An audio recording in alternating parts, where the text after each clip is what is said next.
ടാസ്കിനിടയിൽ വൻ പ്രശ്നങ്ങളാണ് ഉണ്ടാകുന്നത്. അനീഷ് കട്ടക്കലിപ്പിൽ നെവിൻ്റെ കമ്പനി ഉണ്ടാക്കിയ പ്രൊഡക്റ്റുകളെല്ലാം എറിഞ്ഞുടയ്ക്കുന്നുണ്ട്. നെവിൻ അതുപോലെ തന്നെ അനീഷിൻ്റെ കമ്പനി ഉണ്ടാക്കിയ പ്രൊഡക്റ്റുകൾ ഒഴിച്ചു കളയുന്നുണ്ട്. ജ്യൂസുകൾ ഉണ്ടാക്കുന്ന കമ്പനിയാണ് ഇവരുടെ രണ്ടുപേരുടെയും. അങ്ങോട്ടും ഇങ്ങോട്ടും രണ്ട് കമ്പനികൾ തമ്മിലും ആക്രമിക്കുന്നുണ്ട്.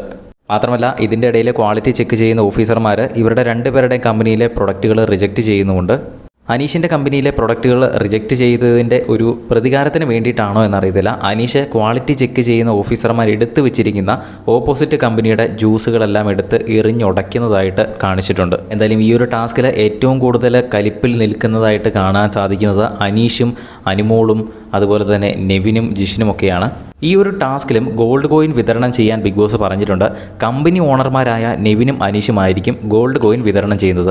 ഏറ്റവും കൂടുതൽ ഗോൾഡ് കോയിൻ ടാസ്ക് അവസാനിച്ച് കഴിയുമ്പോൾ കയ്യിലുള്ള ആൾ നോമിനേഷൻ ഫ്രീ ആകുന്നതായിരിക്കും. മാത്രമല്ല ക്വാളിറ്റി ചെക്ക് ചെയ്യുന്ന ഓഫീസർമാരിൽ ഒരാൾ ക്യാപ്റ്റൻസി ടാസ്കിലേക്ക് ഡയറക്റ്റായിട്ട് തന്നെ സെലക്ട് ആവുകയും ചെയ്യും.